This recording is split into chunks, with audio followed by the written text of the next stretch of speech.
اور ہم نے جس بستی میں بھی کوئی ڈرانے والا بھیجا تو وہاں کے خوشحال لوگوں نے یہ ضرور کہا کہ تم لوگ جو چیز دے کر بھیجے گئے ہو ہم اس کو نہیں ماننے کے، اور یہ بھی کہنے لگے کہ ہم بہت سا مال اور اولاد رکھتے ہیں اور ہم کو عذاب نہیں ہوگا۔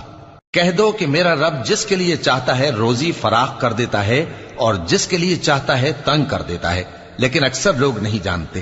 اور تمہارے مال اور اولاد ایسی چیز نہیں کہ تم کو ہم سے قریب کر دیں، ہاں ہمارا مقرب وہ ہے جو ایمان لایا اور عمل نیک کرتا رہا،